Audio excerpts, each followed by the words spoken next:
Students, मैं cell Manish Kumar from Jaipur. आज हम केमिस्ट्री के जो 10th क्लास में जो साइंस में चैप्टर हैं उनको डिस्कस करने वाले हैं। 4 चैप्टर आपके साइंस के दे रखे हैं, जिनमें से फर्स्ट जो चैप्टर है वो है दैनिक जीवन में रसायन, दूसरा है रासायनिक अभिक्रियाएं और उत्प्रेरक, तीसरा है परमाणु सिद्धांत और आवर्त सारणी, और चौथा है कार्बन और उसके यौगिक। तो अपन यहाँ पे फर्स्ट चैप्टर जो है वो देख रहे हैं, केमिस्ट्री का फर्स्ट चैप्टर, जिसका नाम था दैनिक जीवन में रसायन। दैनिक जीवन में रसायन। इसमें भी फर्स्ट जो टॉपिक आता है अपने पास वो आता है अम्ल और क्षार। अम्ल और क्षार। वैसे यहाँ पर कोई इंपॉर्टेंस नहीं है कि अम्ल शब्द कहां से लिया गया, लेकिन मैं फिर भी बता देता हूँ कि जैसे अम्ल को इंग्लिश में एसिड बोलते हैं, और ये जो है लैटिन भाषा का शब्द था एसिडस, उससे लिया गया है शब्द। अम्ल जो है उसको एसिड बोलते हैं, क्षार जो होता है उसको बेस बोलते हैं, लेकिन यहाँ पर इनका कोई रोल नहीं है। ये तो मैंने बताया है कि आपको कि एसिडस शब्द से लिया गया है ये। उसके बाद में सबसे पहले अपन देखते हैं कि परिभाषा, मतलब अम्ल की जो परिभाषा है वो क्या होती है। तो सबसे पुराने जो वैज्ञानिक थे, सबसे पहले जो अम्ल की परिभाषा दी थी वो दी थी आर्रेनियस ने 1887 में। तो इनके अनुसार अम्ल वे पदार्थ होते हैं जो जलीय विलयन में H+ आयन देते हैं। वे पदार्थ जो जलीय विलयन में H+ आयन देते हैं या हाइड्रोजन आयन देते हैं उनको अपन बोलते हैं अम्ल। और वे पदार्थ जो जलीय विलयन में OH- आयन देते हैं, क्या देते हैं?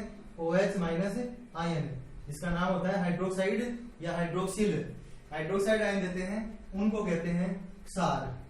दूसरी जो बात आती है वो आती है घर पे अपन कैसे पता लगाएंगे कि ये अम्ल है कि ये क्षार है।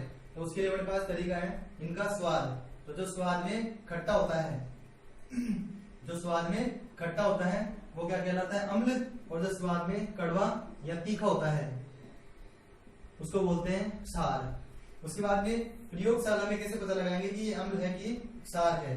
तो प्रयोगशाला में पता लगाते हैं अपन लिटमस पत्र के आधार पर। एक पेपर होता है, सामान्य पेपर की तरह ही होता है, बस छोटा सा होता है, लेकिन जिसके 2 रंग होते हैं, एक तो होते हैं लाल और एक होता है नीला।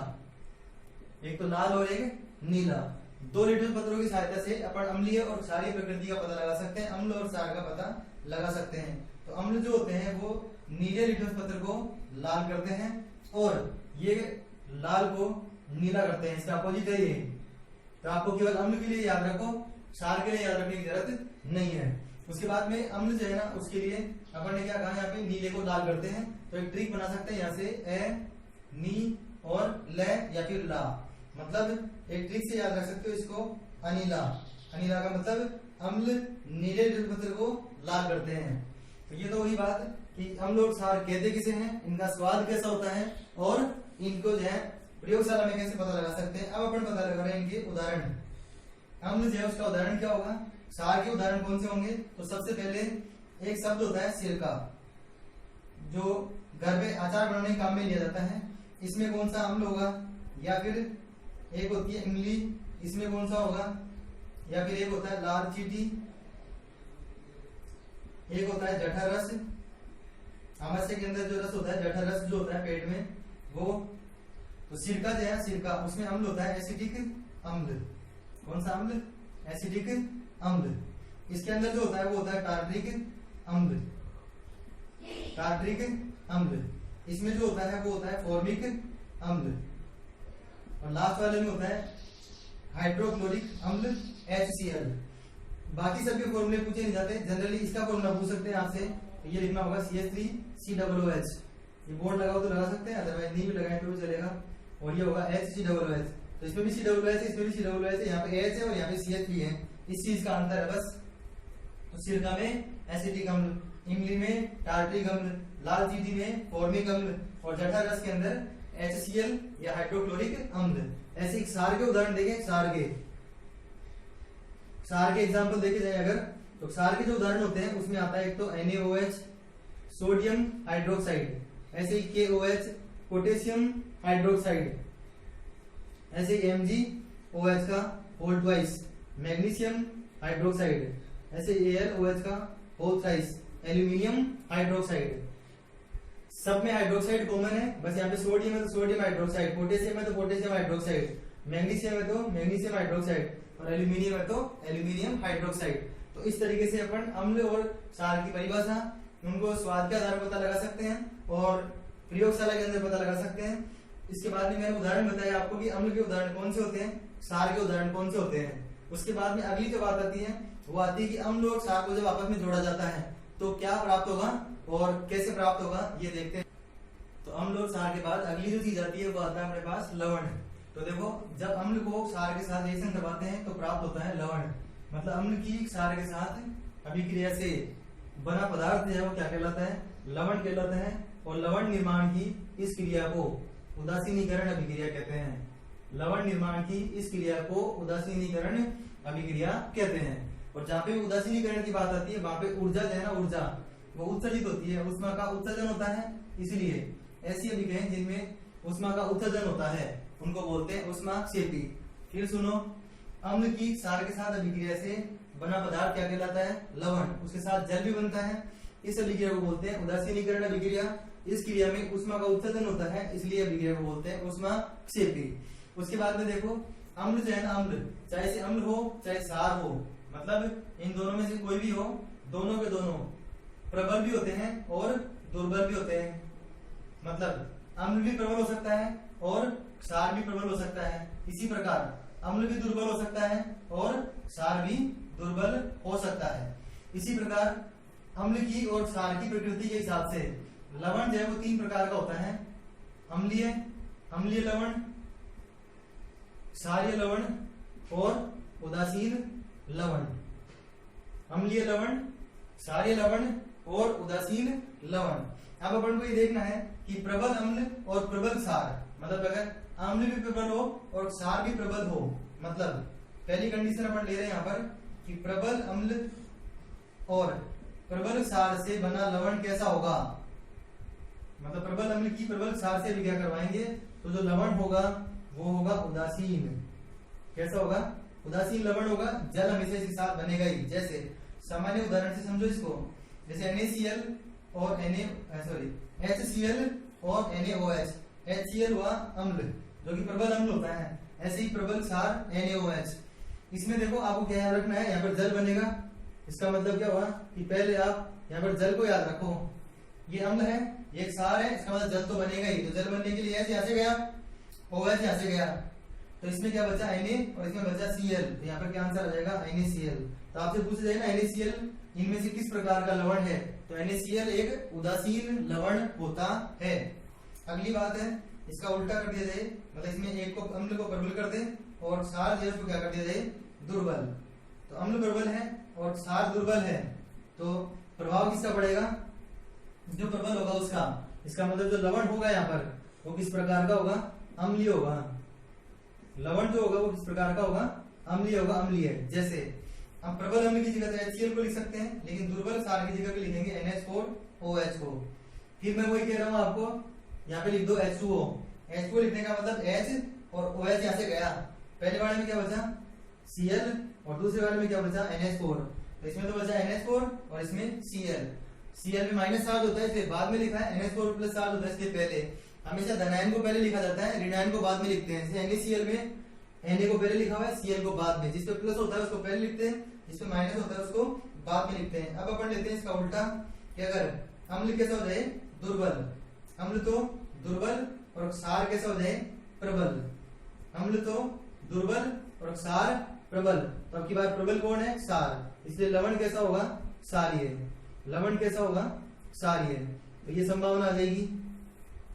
दुर्बल अम्ल का उदाहरण लिखे अगर, तो दुर्बल अम्ल जो है ना वो होता है CH3COOH और प्रबल क्षार आपके पास लिखा हुआ ही है NaOH।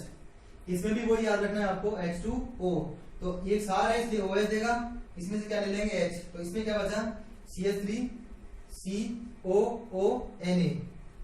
ये तो अगर ऐसा पूछ जाए कि NaCl किस प्रकार का लवण है, तो आंसर देंगे उदासीन लवण है। अगर ऐसे पूछे NH4Cl किस प्रकार का लवण है, तो क्षारीय लवण है। NaCl जो है ना वो तो उदासीन लवण है, NH4Cl अम्लीय लवण है और CH3COONA किस प्रकार का लवण है, क्षारीय लवण है। तो ये 3 श्रेणियों में लवण जो है उसको विभाजित किया जा सकता है। तो लवण जो है उनको 3 भागों में बांट सकते हैं। ये डिपेंड किसके ऊपर कर रहा है, अम्ल और क्षार जो है वो उनकी प्रकृति के ऊपर। ठीक है, आगे चल के अपन ये भी पता लगाएंगे कि इसी अम्ल को प्रबल क्यों बोला, इस वाले अम्ल को दुर्बल क्यों बोल दिया। ठीक है, उससे पहले एक चीज और समझनी है कि जो अम्ल हो चाहे क्षार हो, मतलब अम्ल और क्षार दोनों के दोनों ही जल में विलयशील होते हैं, मतलब जल में घुलते हैं। कौन? चाहे इसे अम्ल हो चाहे क्षार, दोनों के दोनों क्या होते हैं? अम्ल जल में विलय होते हैं। और जल में विलयता के आधार पर इनको दो भागों में बांटा गया है। कितने भागों में? दो भागों में। विलयन को दो भागों में बांटा हुआ है, एक तो होता है तनु विलयन और एक होता है सांद्र विलयन। एक तो कौन सा होता है? तनु विलयन और एक होता है सांद्र विलयन। इसमें आपको एक चीज ध्यान रखनी है, जब भी कहीं पे भी तनु शब्द आ जाए, क्या आ जाए? तनु, इसका मतलब आप मानेंगे कि इसमें जल है, जल, और जल का मतलब जल ज्यादा है। जैसे तनु विलयन कह रहे हैं, तो अगर अम्ल और क्षार की तुलना में जल ज्यादा हो, अगर अम्ल और क्षार की तुलना में जल ज्यादा मात्रा में उपस्थित है तो विलयन कैसा होगा? तनु। इसका उल्टा, अगर अम्ल और क्षार ज्यादा है और जल जो है वो क्या है? कम है, तो विलयन किस प्रकार का होगा? सांद्र विलयन। दोबारा समझो, तनु का मतलब क्या बताया? जल। तनु का मतलब होता है जल। अगर अम्ल और क्षार और जल में से इनकी मात्रा के आधार पर डिसाइड कर रहे हैं, अगर अम्ल और क्षार की तुलना में जल ज्यादा है, जल ज्यादा है तो तनु विलयन, और अम्ल और क्षार की तुलना में जल कम है, या फिर ऐसे कह सकते हैं जल की अपेक्षा अम्ल और क्षार ज्यादा हो, तो किस प्रकार का होगा? सांद्र विलयन होगा। ठीक है। उसके बाद में अगली जो बात आती है कि वो ये जो लवण होते हैं, लवण वो किस रूप में विद्यमान होते हैं, ये बताता हूं मैं इसके आगे। ठीक है। तो लवण जो है उसके प्रकार बता दिए अभी कि लवण तीन प्रकार का हो सकता है, अम्लीय भी हो सकता है, क्षारीय भी हो सकता है और उदासीन भी हो सकता है। अब बात आती है कि प्रकृति में लवण जो होते हैं, लवण वो किस रूप में पाए जाते हैं। तो लवण जो है वो सामान्यतः क्रिस्टल, क्रिस्टल का मतलब होता है ठोस अवस्था में पाए जाते हैं। क्रिस्टल का मतलब क्या होता है? ठोस अवस्था में पाए जाते हैं। इनके साथ जो जल होता है, जल, इनके साथ जल जो होता है वो क्रिस्टलीय जल के रूप में विद्यमान होता है। किसके रूप में? क्रिस्टलीय जल। अब वो जो क्रिस्टलीय जल होता है और सामान्य जल होता है, उसमें क्या अंतर है? उससे पहले एक चीज और समझ लो, जिसमें भी क्रिस्टल शब्द आ जाता है वो एक तरह से क्रिस्टलीय ठोस हुए, और जो भी क्रिस्टलीय ठोस होते हैं उनके गलनांक, गलनांक का मतलब होता है जिस ताप पर कोई ठोस गलना प्रारंभ कर देता है, और क्वथनांक, क्वथनांक का मतलब जिस ताप पर कोई द्रव उबलना प्रारंभ कर देता है। ये तो गलनांक का मतलब नाम से पता लग रहा है, गल रहा है ठोस। क्वथनांक का मतलब होता है उबल रहा है कौन? द्रव। दोनों के दोनों ही क्या होते हैं? उच्च होते हैं। किनके लिए? जिनमें भी क्रिस्टलीय शब्द आ गया। तो जो लवण क्रिस्टल के रूप में विद्यमान होते हैं उनके गलनांक और क्वथनांक क्या होते हैं? उच्च होते हैं, उच्च, अधिक होते हैं, अधिक। उसके बाद में जैसे अपन कोई सूत्र लिखे Na2CO3.10H2O, ऐसे ही CuCaSO4.12H2O, ऐसे ही K2SO4.Al2SO4 का होल थ्राइस 24H2O। अब देखो इनमें सब में जो H2 आ रहा है ना, H2O वो डॉट लगाने के बाद लगा हुआ है, और इसी डॉट से ही पता लगता है कि जो जल है ना, जल वो द्रव अवस्था में नहीं है। इसमें क्या है? ये क्रिस्टल के रूप में विद्यमान है। आपको ये जल अलग से दिखाई नहीं देगा। इसका मतलब इस प्रकार के जल को या तो बोलते हैं क्रिस्टलीय जल या फिर बोलते हैं हाइड्रेट। कहीं पे आपको ये वाला शब्द लिखा मिल जाएगा हाइड्रेट। तो हाइड्रेट का मतलब होता है क्रिस्टलीय जल, मतलब डॉट लगा के किसी सूत्र में लिखा हुआ है। तो Na2CO3 तो लवण हुआ, उसके साथ ये जुड़ा हुआ है, इसका मतलब ये क्या हो गया? हाइड्रेट हुआ, क्रिस्टलीय जल हुआ। इसको बोलते हैं अपन वॉशिंग सोडा, धावन सोडा, मतलब धोने का सोडा। इसको बोलते हैं प्लास्टर ऑफ पेरिस, इसको बोलते हैं प्लास्टर ऑफ पेरिस। और इंपॉर्टेंट जो क्वेश्चन है वो है ये, जिसका नाम होता है फिटकरी। फिटकरी को केमिस्ट्री की लैंग्वेज में बोलते हैं पोटास एलम, पोटास एलम। तो आपको अगर ये नाम दिया हुआ ना पोटास एलम, तो इससे भी आपको पता लगना चाहिए कि इसका सूत्र पूछ रहे हैं। तो देखो पोटास लिखा हुआ है, इसका मतलब पोटेशियम, एलम लिखा हुआ है, इसका मतलब एल्यूमिनियम। इसका मतलब ये हुआ कि इसका सूत्र पूछ रहे हैं K2SO4.Al2SO4 का होल थ्राइस 24H2O। तो यहाँ पर अपन को पता लग गया कि लवण जो है वो किसके रूप में विद्यमान होते हैं? क्रिस्टल के रूप में या ठोस के रूप में विद्यमान रहते हैं। इसलिए इनके गलनांक और क्वथनांक क्या होते हैं?